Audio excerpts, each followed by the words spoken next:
So good morning everybody, thank you for being here early this morning. So I must say that I was quite impressed for the quality of the presentation yesterday, so I think it's difficult to keep the same level. Try my best. So as the chairman said, I will talk about a theoretical model about kinked cracks, and I'm trying to show some relation between some microstructural features and the kinking of the crack, and then try to use this model to capture some experimental evidence related to crack size effect in fatigue. Well, as an introduction, structural materials present heterogeneity features due to either the composite nature of the material itself.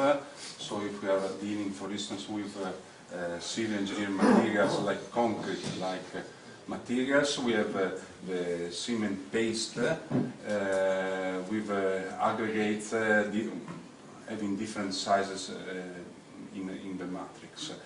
And while if we are dealing with metals, we have the base material, we can have secondary inclusions, we have grain boundaries, and so depending on the scale, of course, but anyway there is an evidence of heterogeneity in the material. Well, this is also a very well-known fact. When we are dealing with fatigue propagation, cracks tend to kink due to a number of reasons, and here I'm listing some of them. There is, of course, far-field multi-axial stress status, the microstructural inhomogeneities, the residual stresses, material property dispersions, and so on. This trend of crack kinking influence the threshold condition and rate of fatigue crack growth. And of course, if you are dealing with an idealized picture of a crack as a straight segment, we are missing some of these kinking features of the crack itself.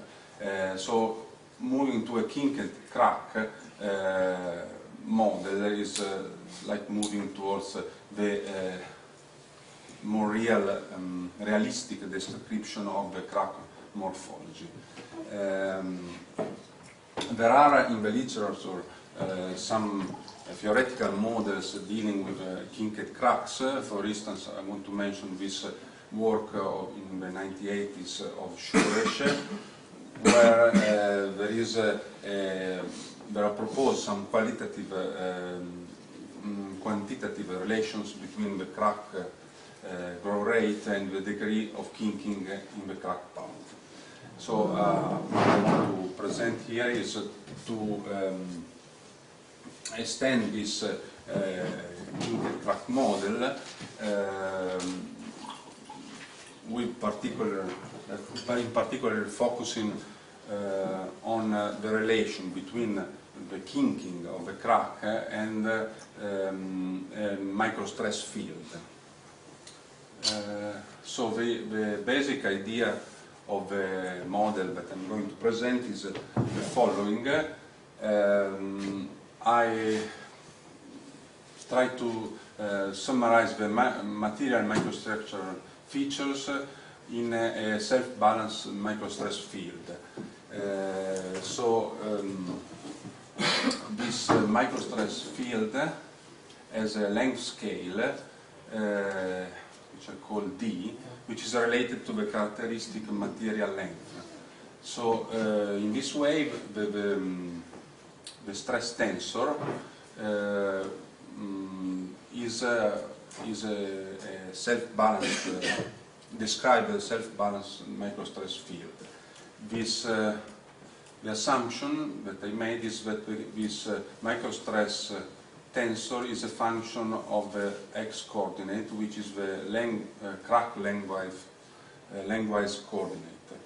So we have a fluctuation of this microstress field, and this tensor TA is the amplitude of this fluctuation, and this function depends on this characteristic material length T.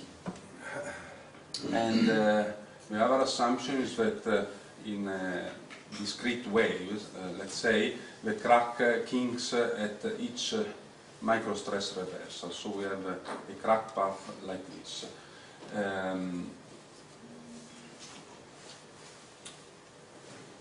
So, well, this is this slide and the following two are just a summary of a previous paper of ours where we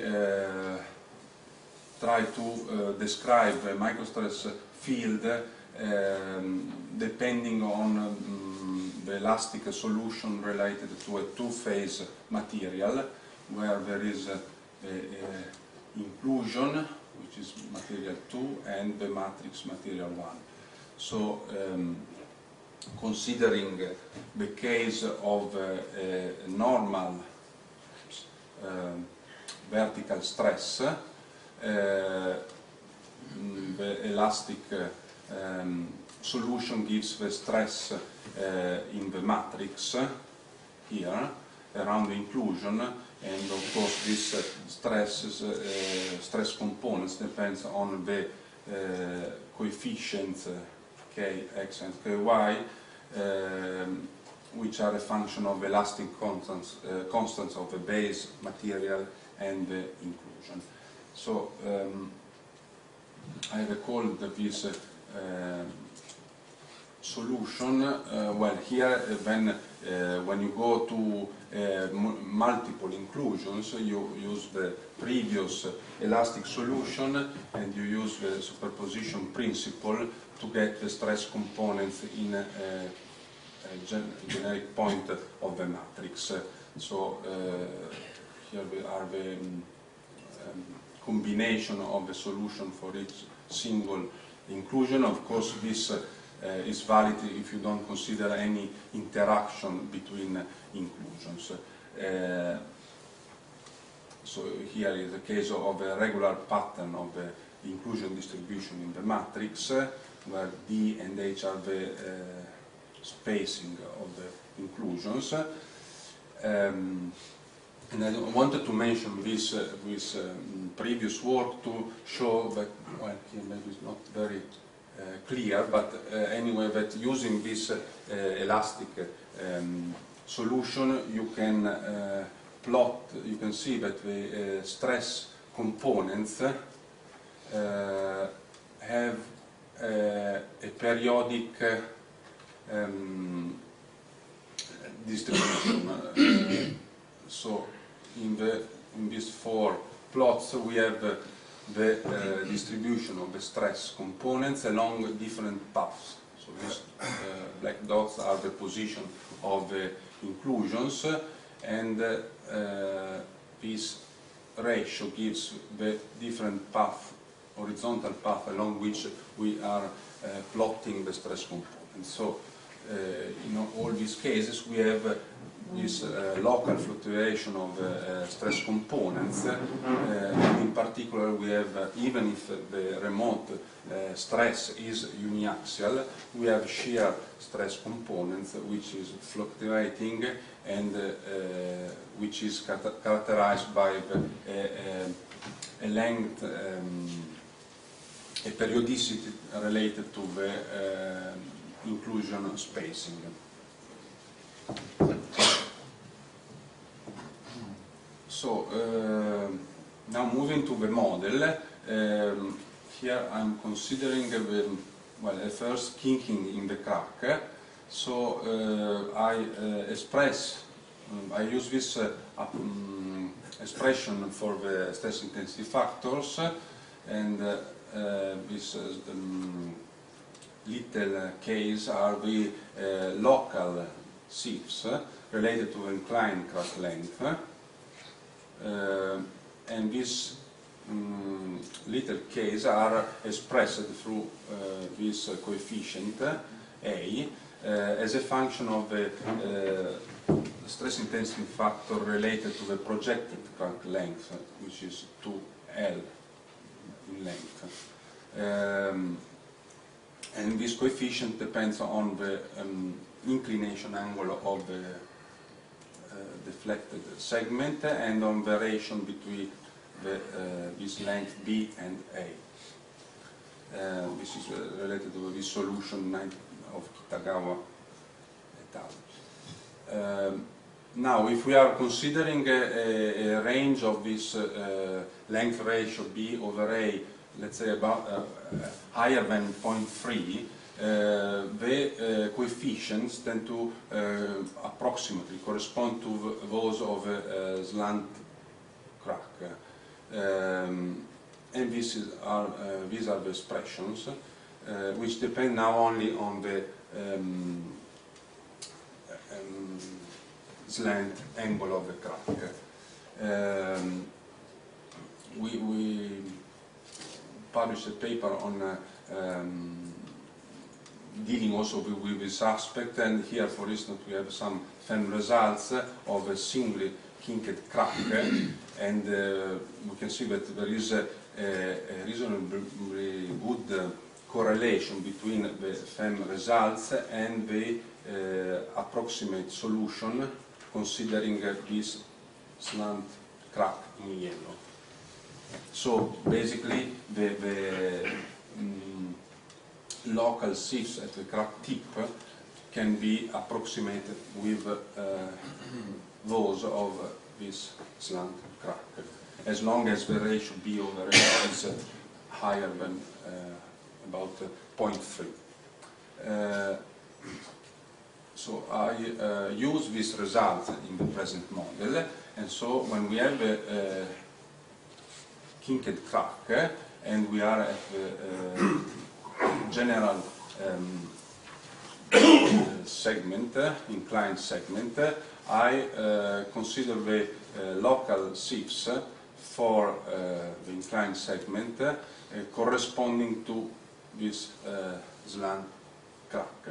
And so this is the expression where the capital K's are those of the projected crack. And so in our case, they are sum of the crack due to the remote stress state plus the sieves of the remote stress state plus the sieves of the microstress field.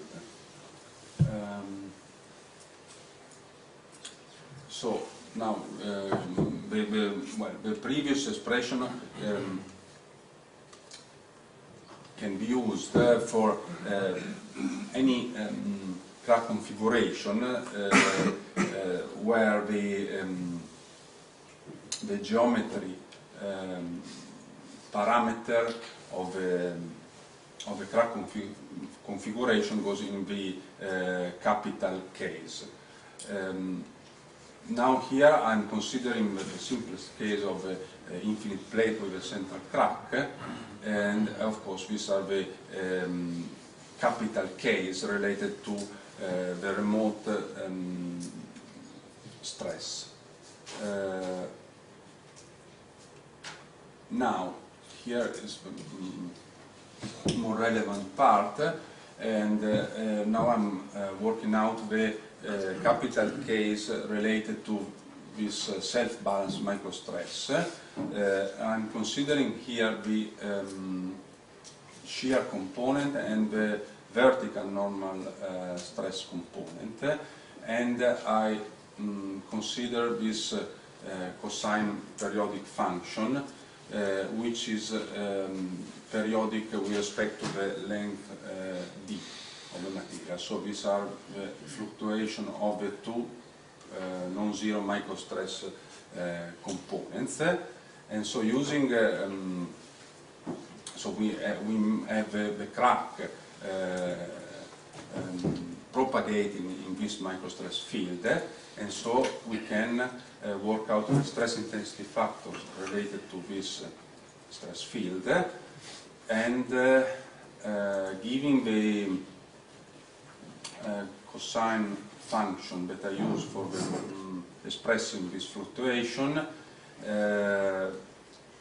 we end up with this closed form expression for k, 1 tilde, which depends on the amplitude of the fluctuation of the stress, normal and shear stress, on the projected crack semi-length, and on this zero-order Bessel function, which depends on the relation between L and D, projected crack length over the microstructural characteristic length. Then I introduce in the model a criterion for defining the direction of growth of the crack, and I use a very classical one, which is the maximum tensile stress criterion of Xi, and so from the local SIFs I have this deflection angle beta describing the direction of propagation of the crack. And then I use this coplanar strain energy release rate to define an equivalent stress intensity factor along each segment of the kinked crack. So now we try to restrict our attention to nominally mode 1 kinked crack, propagating under fatigue loading with a shear microstress component only. So this means that the stress intensity factor range related to the projected crack is this, and this is due to the remote applied stress, delta sigma infinity, while the delta K2 is related to the shear microstress and depends on the Bessel function that I showed you before. And so this delta K2 is a function of L over D and on the ratio between the ranges of the microstress and the range of the remote stress. So using this expression, using the criterion of crack deflection due to Xi, we end up having a kinking angle theta, which is a function of this micro to remote stress ratio, and we found a crack path which is periodic and has a zigzag pattern. And in addition, the kinking angle of the crack tends to decrease with the ratio L over D. So this is an example, and of course we have, because with this, the assumption of the model, we have the kinking of the crack at a discrete point, which depends on the material length D. So then the other steps of the model are as follows, and here we try to define an average effective SIF, and so we basically very simply average the delta K equivalent in each segment of the kinked crack through the length of the I segment, which is this SI minus 1, and divided by the total length of the kinked crack. So it's a simple weighted average of effective SIF along each segment, where the delta K equivalent is, as I showed you before, written through this expression. So, considering the zigzag crack path that I showed you before, the delta K equivalent, the average value of such a delta K, is written in this way, where theta I is the kinking angle of the general segment of a kinked crack, and so using the expression of delta K equivalent, at the end we have this expression where we can see this average value of delta K equivalent is proportional to the delta K of the remote stress, and is a function of the kinking angle, of the ratio between the projected crack length over the material length D, and on the ratio between the microstress to remote stress ranges. And of course the kinking angle is a function, I told you before, of the length over the crack length over the ratio. Then a further step is to use this simple geometric relation, which basically is a proportion linking the crack growth rate expressed through the length of a crack along the kinked path, which is this S. So the S over the N, N is the number of cycles, and the crack growth rate of the projected crack, which is this dl over dn. So now again, if I use the zigzag crack path I showed you before, we have this expression where here is the cosinus of the theta I angle, which is the angle of deflection of the generic segment of the kinked crack. Okay, and then there is a final step in the model where I introduce the quantities I defined before in the Paris law, and so I start with this equation where here we have a crack growth rate expressed with crack length S, so referring to the kinked crack, and here I have a delta K equivalent average, and so I introduce the expression relating the crack growth rate with the crack growth rate of the projected crack length, and the expression of the delta K equivalent as a function of the delta K related to the remote stress. In this way, I end up with a Paris law equation expressed in terms of nominal quantities, meaning that on the left-hand side I have a delta L over dN, over dN ratio, so is the crack growth rate for the projected crack length, and on the right-hand side I have the expression as a function of the nominal SIF range, the applied SIF range delta K1 infinity. So in this way we can see that the Paris coefficient becomes a function of these parameters. So of the kinking angle on the ratio between L over D and on the ratio between microstress and remote stress ranges. So, well, now very briefly, I want to show you some experimental evidence, 3 cases of experimental evidence of crack size effects in fatigue, which are very well-known evidence.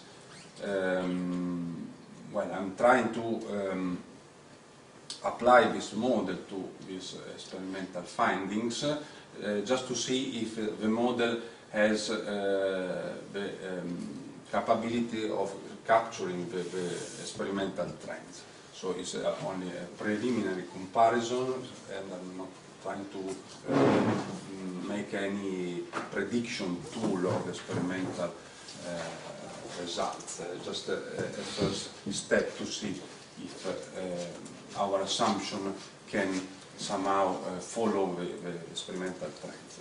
And in the comparison, as I said before, I'm referring to nominal mode 1 cracks, and the shear microstress field is the only microstress component acting, and I assume arbitrarily that the ratio of microstress to remote stress ranges is equal to 2. So the first case about fatigue threshold, and I'm using this well-known results related to carbon steel plates of Tanaka in the 80s, and where there are two different steels having different grain sizes from this range of about 8 micrometers to 55 micrometers. These are the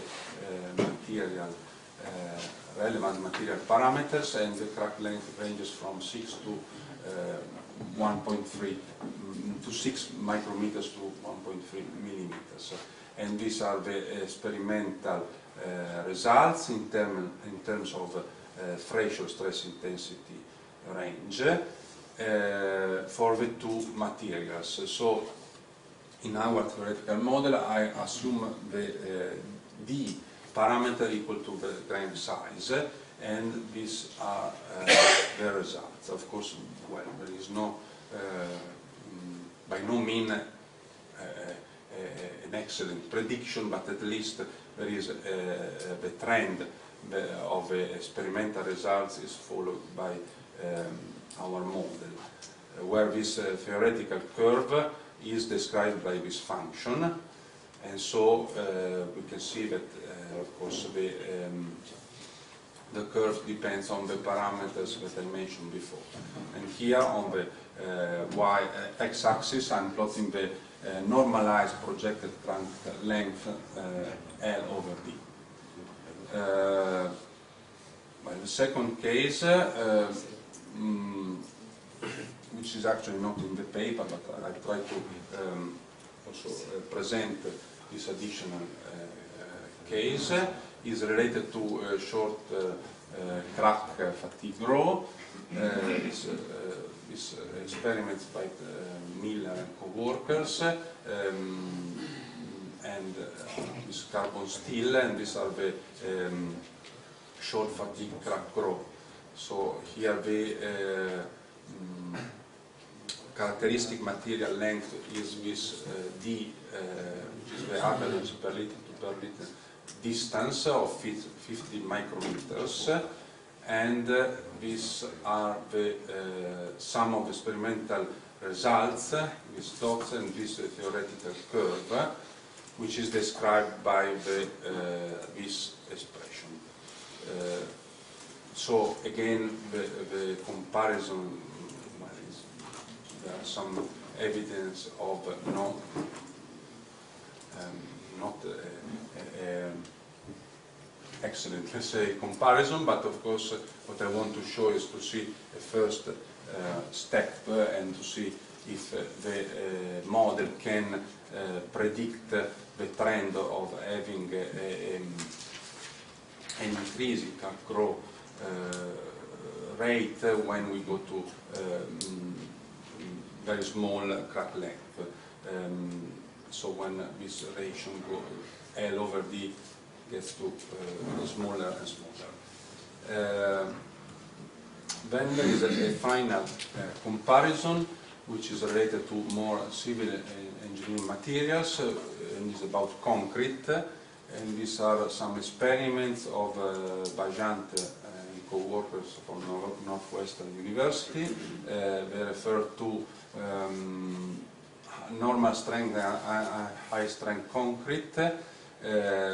So they tested specimen with geometrically similar specimen with under bending with the crack proportional to the specimen dimension. So there is a certain scale range, and the two materials have different aggregate size. So these are the results of Bajant, in the Paris range, and there is this evidence of different crack growth rate as the specimen dimension changes. So actually we have at same delta K we have a decrease of the crack growth rate as the crack length increases. This is for normal strength concrete, high strength concrete. So from these fitting curves we can work out the C coefficient of Paris law as a function of the initial crack length. And so these are the experimental points for the three dimensions of the specimen. Black dots are for normal strength concrete, and the others are for high strength concrete. And these are the theoretical curves from the present model. So in this case, there's a good correlation. And these theoretical curves are from this expression, and the plot is again as a function of the normalized projected initial crack length. And in the theoretical curve, I consider D equal to the maximum aggregate size of concrete. So these are some conclusions. I presented this model dealing with a periodically kinked crack. Is a two-dimensional model where the crack kinking is due to a periodic self-balanced microstress field having a length scale D. So using some mechanical and geometrical arguments, I quantified the influence of the deflection degree on the fatigue threshold condition and fatigue crack growth. So I try to use this model to see if there is a scope for describing some experimental evidence of fatigue exercise effects, and I show that the general trend of the experimental results is captured by the present model. So that's it. Thank you for your attention. This is a picture from Paris.